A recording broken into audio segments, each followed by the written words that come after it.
السلام عليكم ورحمة الله وبركاته. مساكم الله بالخير. هذه السنابات لعلاج القولون بالليمون الأسود.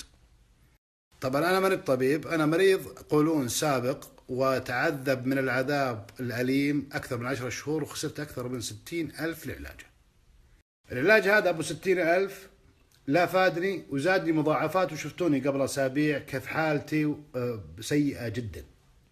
معاناة القولون عذاب شديد، والمرض خبيئة بين العبد وربه. بعد شوي راح نشوف علاجه بالليمون الأسود.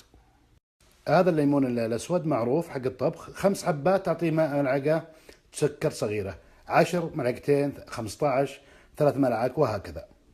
طحنته وكسرته. الوصفة يقول لك تطلع البذور، من أنا لي يومين ما طلع البذور ونتيجة ما اختلف شيء، ممتاز. طيب السكر كل 5 لها ملعقة صغيرة، أو القوالب المكعبات السكر أنا حطيت 10 بحط 2. الآن جاهز. ما طلعت البذور، كسرته وأضفت عليه السكر ملعقتين لأنها 10 حبات، وبضعه في علبة.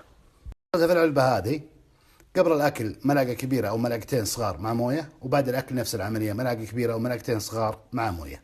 استخدمته راح الألم، أهم شيء الألم، وراح الانتفاخ، وقدرت آكل واستمتع بالأكل. بلغ الإنسان من العلم فهو ما زال جاهل، وما أوتيتم من العلم إلا قليلا. 60,000 وعلاج وعذاب 10 شهور وأخرتها بريال ليمون. يعني علاج القولون بالليمون والقرحة وجرثومة المعدة. جرثومة المعدة يقول لك 5 أسابيع وكورس وشغل، 4 أيام وبريال.